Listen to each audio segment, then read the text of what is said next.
All right, everybody, and welcome, Arvanauts. Welcome, everybody, all who are here for day 3 of ArvCon 2023. It is my great pleasure to welcome everyone back to the mix. And in fact, look, I'm here. I exist. I am a person. What's going on, everybody? It's good to see you all, and welcome to what is going to be our, I don't know if I can say busiest day, but it's certainly the most broad day in terms of things that are going to be done on this channel today, all to benefit Damon Runyon. We're going to begin in just a minute or two with an interview with scientists from the Damon Runyon Cancer Research Foundation.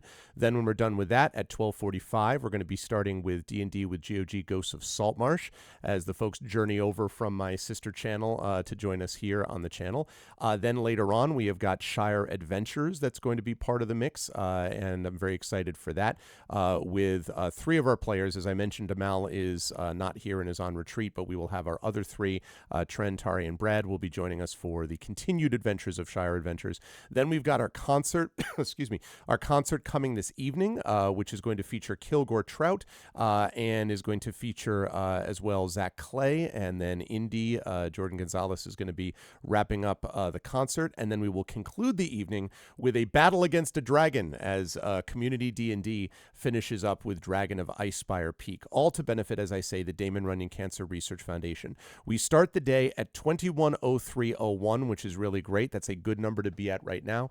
Our goal is 7100 though, and so we have more work to be done. And so if you have not done so already, please consider getting on board with the donations. It's very simple. Exclamation point donate will tell you how to do what you need to do. The donation link is going to go directly to our Tiltify page, and you can actually see above me that little menu bar up there shows the amount of money that we have raised so far, 210301 out of 7100.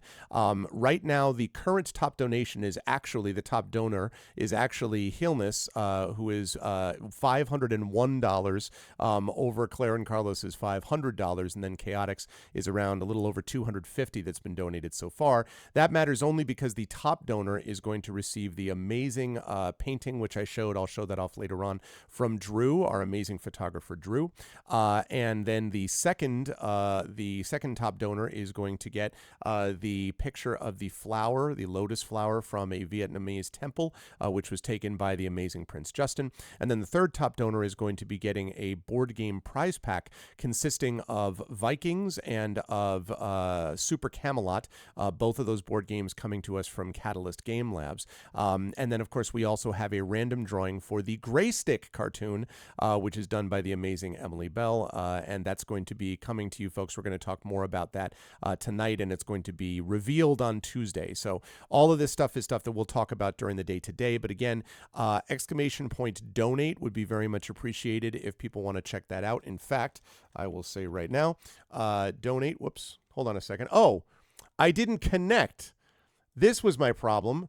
I was like, why is chat so silent? And then I realized the reason is because I wasn't actually linked to the freaking, to the chat. There we go. I was like, why is my chat not moving? And then I'm like, oh, because I'm not connected to it. That would explain it. I is pro streamer. Sorry about that. So anyway, now we're here. We're all here. Thanks. How are you? As I say, Damon, exclamation point Damon, to find out more about Damon Runyon. Yeah, exactly. I feel the same, Triffid. Exclamation point donate. And of course, all of the amazing people. Pro tip, connect to the chat. Thank you for the sub as well. The tier 2 sub, Aruden. No, that's very kind of you. Thank you. Thank you. Yeah, my apologies. I was talking, but there's no chat going on. Now I see the chat. So anyway, we are very excited for all of this. And it starts now with this conversation with the amazing scientists. And so I'm going to quickly add them on. We are ready to go. And now I am going to unmute myself and apologize unreservedly for interrupting them, which I warned them might happen because I can't hear them. And now I'm going to unmute them, and I can see that Configuration Queen is gifted a tier 1 sub to Damon Runyon, which seems completely appropriate, I think, under the circumstances. So let me transition over to reveal 2 of our 3 scientists. Now, one of our scientists, Dr. Anand Patel, is at a convention right now doing things even more important than this. I know it's hard to believe, but actually speaking to people all about scientific matters in a panel environment. But they will be joining us. He'll be joining us on Monday for the event being run by Michael R. Underwood. But I am extremely fortunate and lucky to be joined by two wonderful scientists who will be the other members of this intrepid crew on Monday, who are Damon Runyon Cancer Research Fellowship Scientists, Foundation Scientists. So let me introduce Dr. Senen Mendoza and Dr. Rebecca Moore. First of all, thank you both again for being with us. We really, really appreciate it. As I mentioned off stream, I really mean it. It really matters a lot to everybody who's watching as a part of this event. So I guess I just want to start by asking each of you in turn to talk a little bit about the work you do and the connection with Damon Runyon, and then I'll come back around to ask about games later. But let's start with the science part of things. And I guess, Senen, if I can start with you, can you talk a little bit about the work that you do and how you got associated with Damon Runyon? My background is more in microbiology and how bacteria protect themselves against the viruses that infect themselves, or that infect the viruses that infect the bacteria. And for my postdoctoral project, I was really curious about studying how bacteria protect themselves against viruses whose genome is composed of RNA rather than the usual DNA that is better studied. Mm-hmm. And in bacteria, there's relatively few RNA viruses, but for pathogenic viruses of humans, actually, a pretty large part of them are based in RNA, and this will include viruses like coronaviruses. And the connection to cancer for my work really is that some viruses can cause cancers as part of their disease progression. I think the biggest example would be hepatitis C Okay. for RNA viruses specifically. And one thing that's really exciting in the fields now is that we're finding that bacteria will actually use parts of the mammalian immune system to protect themselves from these viruses. So this will include systems called viperins, or more recently, Notch-like receptors, can actually stop the infection by these viruses. So I'm very fortunate and grateful to Damon Runyon for funding my work. And the hope really is to find new determinants of the viral cellular interaction that could maybe one day help us stop infection by these oncogenic viruses. Before I go on to Rebecca, let me ask about that. That's fascinating. And I had this image of the minute you said coronavirus, everyone in chat being like, now we all know. So one of the things you mentioned off stream briefly was that we talked about the fact that the traditional profile for what a person would be getting research for in the cancer field, that this stuff is thinking literally outside the box. And I wonder if you could just take a second to maybe elaborate on the idea of that this isn't the stuff that usually gets the research money, even though it's obviously important, because if one of the people in the video that was sent said something to the effect of, if we could cure cancer, we would have cured cancer. So there's obviously other work to be done. So I mean, I guess could you talk a little bit about the outside the box part of the support that you're able to get for your work, if that makes sense? Absolutely. When I applied for funding, I was definitely a little bit nervous, considering myself a microbiologist and thinking of really the mainstream of cancer biology, including things like mammalian tissue culture, and really focusing directly on the cancers. But I'm very grateful that Damon Runyon funded my work and saw the connection between viral infection and how cells can prevent that viral infection, and how one day treating these diseases could also stop cancer.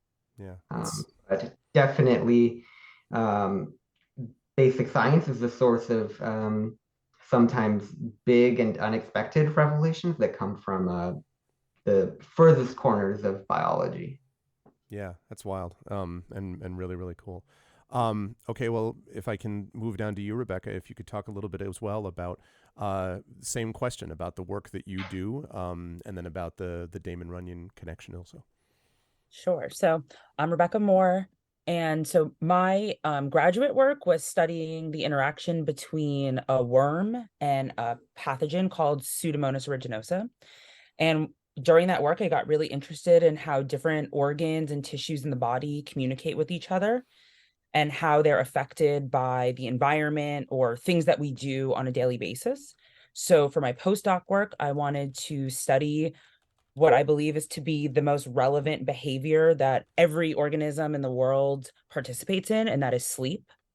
So I am part of Amita Segal's lab at the University of Pennsylvania, and we study sleep and circadian rhythms.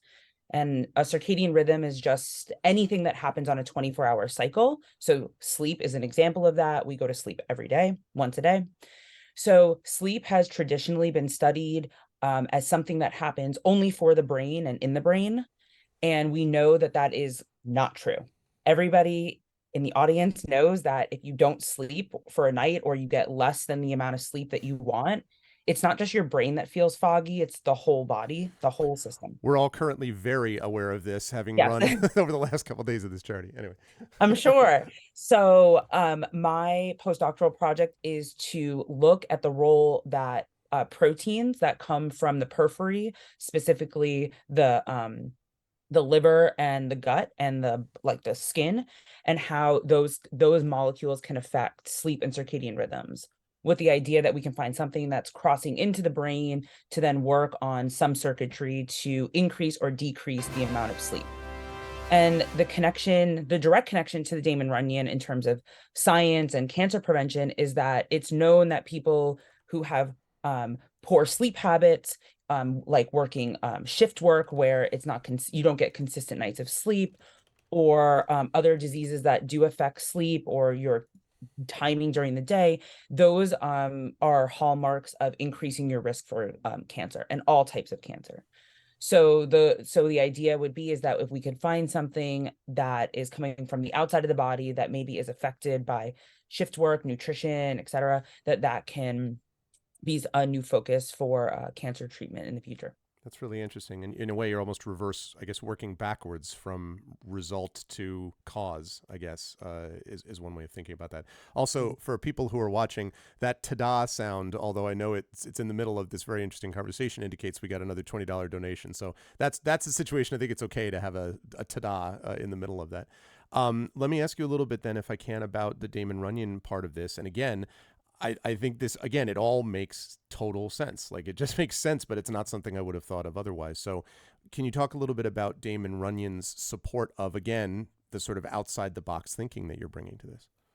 Yeah, so when I applied for Damon Runyon, I did not think that I was a traditional candidate for this award, because I'm not directly studying the effect of whatever gene causes cancer or something like that. But in general, people have sleep problems before and after cancer treatment and remission. So being like able to be involved in the community that's doing the hardcore research that then can take into account something as simple as sleep and your daily rhythms that are so important to every other facet of your life was really extraordinary. So it's more working with scientists that are doing the direct work, and the direct patient work has been really exciting. That is really exciting. I'm also fascinated about how, and maybe this is just my sense of it having been more kind of, I guess, keyed into this over the last 7 to 8 years, but it does feel to me like progress has accelerated somewhat. I mean, I feel like there was a stage where you would take, I remember when my mother was going through a breast cancer progression, that just the idea of you got an extra couple of days of survival was considered like a huge breakthrough.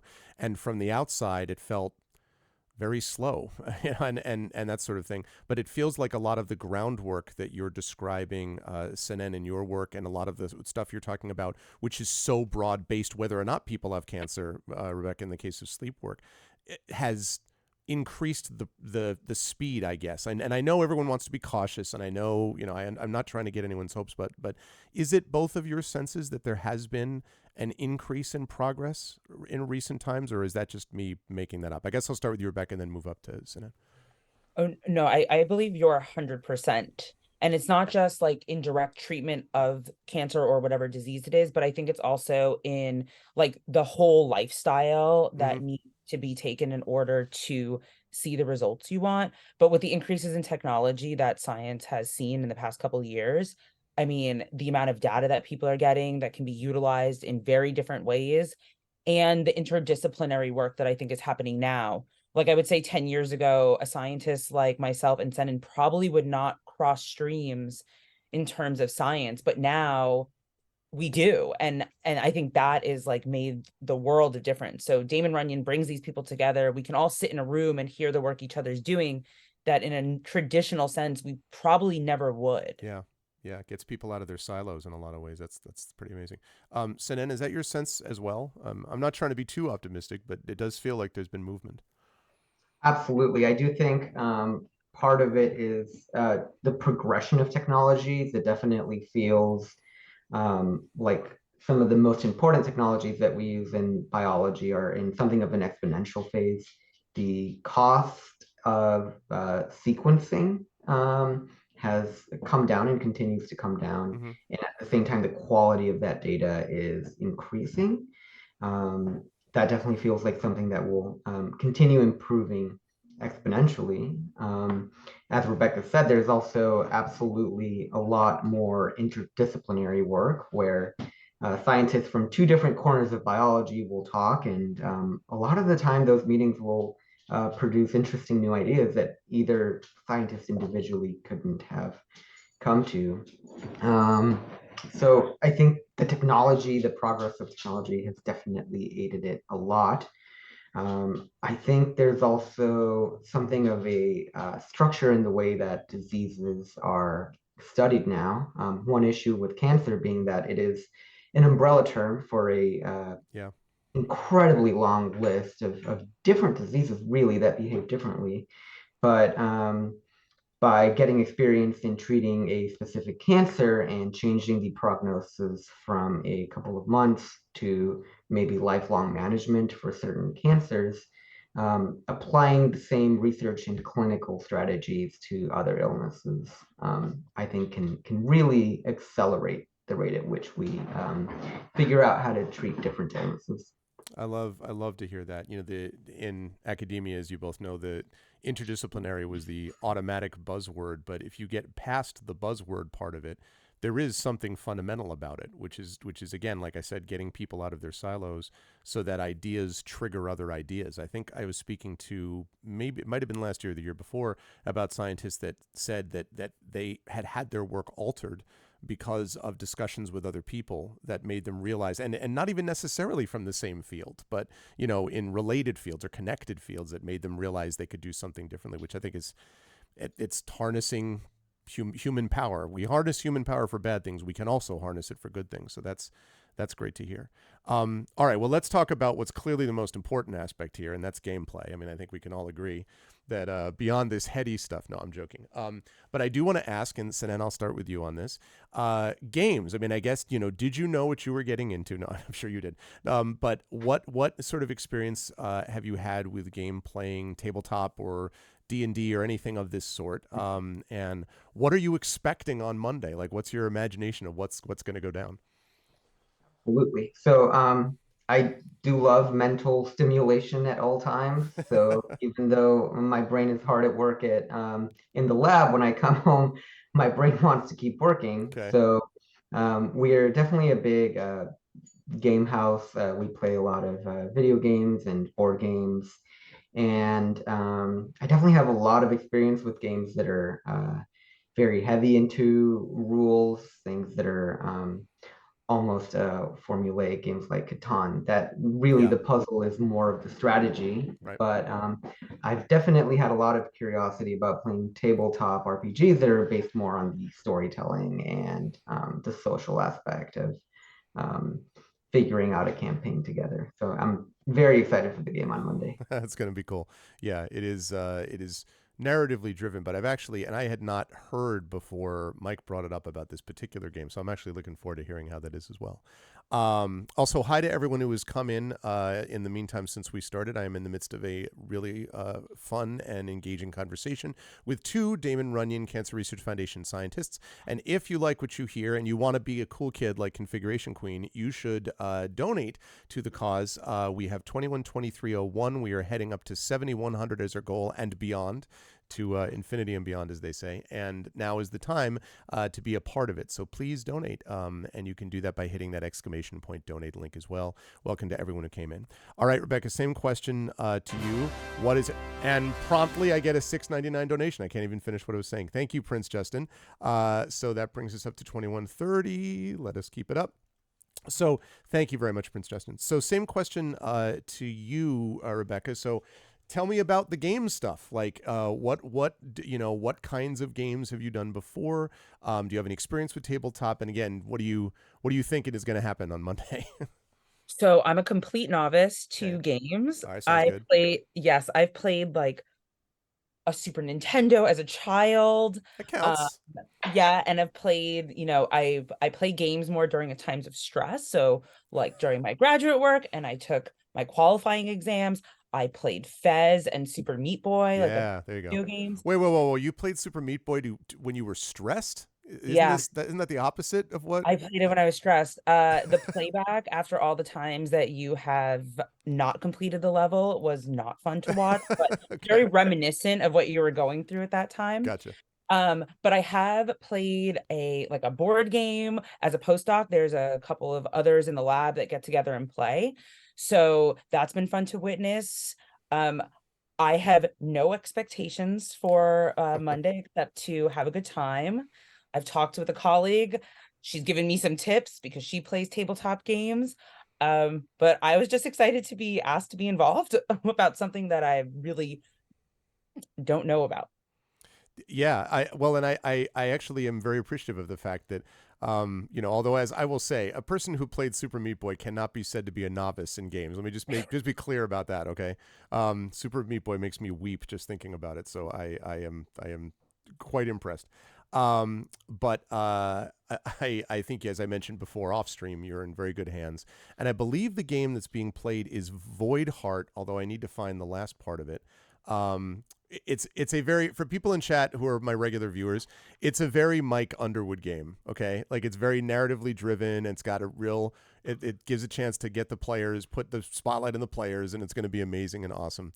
And as I said last year, the segment that raised the most money by itself was the scientist game. So you will see that, and I have no doubt that it's going to be awesome when we meet Anand as well.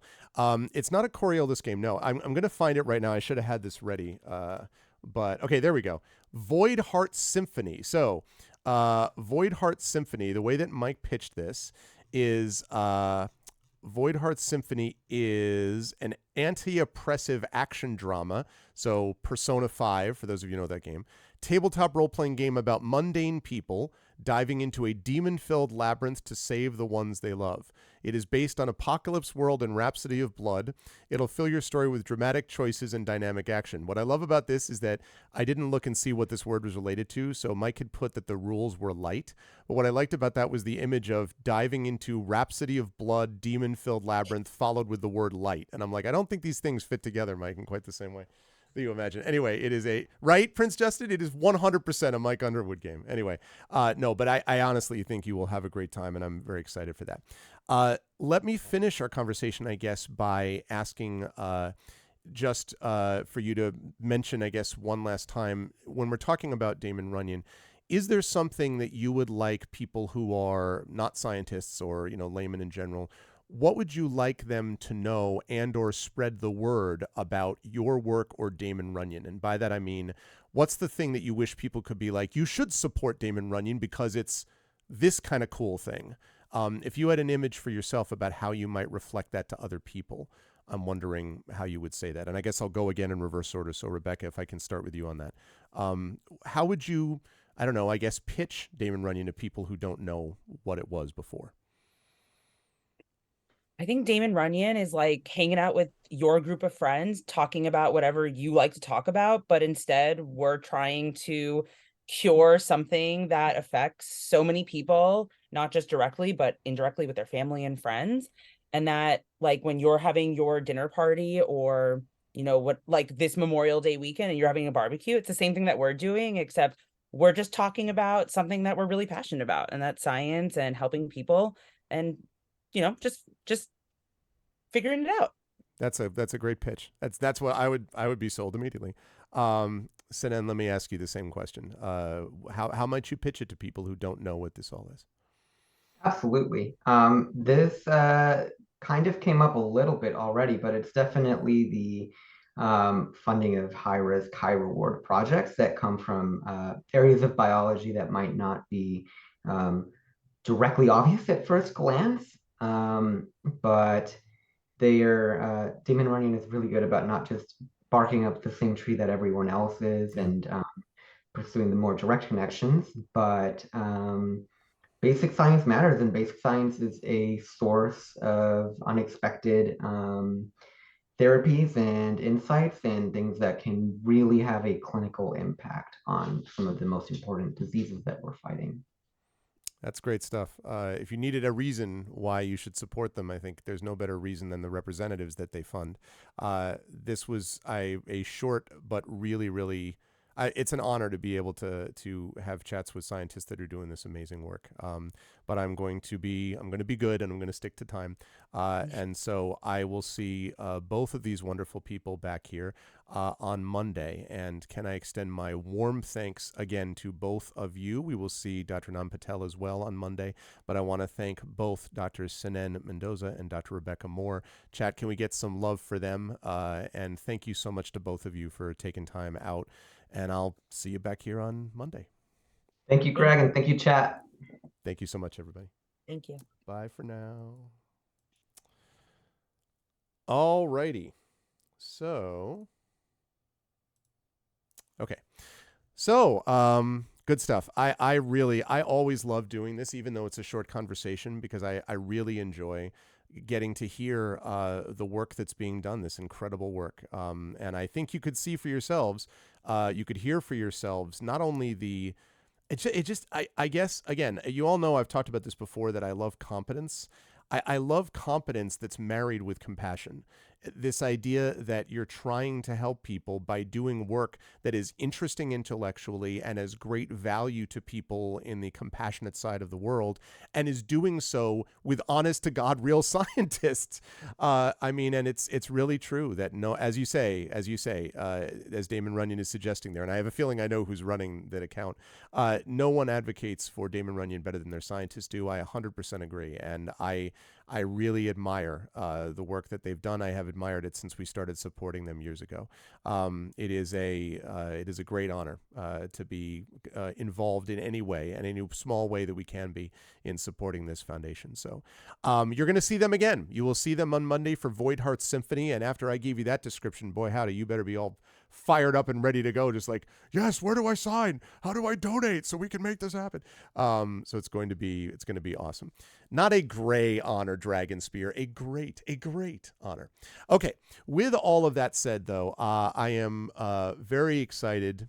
Yeah, absolutely. And good to see you, Ananda, and everyone who was here, good to see you as well. Okay, now, next up is D&D with GOG Ghosts of Saltmarsh. It's going to be starting in 10 minutes. So what I would like from you, chat, please stick around. I am going to go set everything up and capture their videos, send up the Zoom call now. We'll start at 12:45. This is going to be running, I believe, I should have had my calendar up already, but this is going to be running today until, wait for it. This is going to be running today until 3:45, and then at 4 p.m. we start with Shire Adventures. We're going to run from 4 until 7, and then at 7:15 we get our concert rolling with the amazing Kilgore Trout. And then don't forget tonight, if you want to see a dragon go down, and I mean, who would not want to see a dragon go down unless you're Dragon Spear, but still, then that would be 10 p.m. tonight is when we get started, roughly, give or take a few minutes, is when we get started with the finale of Community D&D. community, how dare I, community D&D Dragon of Icespire Peak. So please stick around, folks. Thank you all for being here, and please continue to donate. !donate so we can get money over to the Damon Runyon Cancer Research Foundation. Would love to see this be at 2,200 by the time I get back. So I'm going to go capture some stuff, and I will be right back to you all in just a few minutes for Ghosts of Saltmarsh. Hang tight.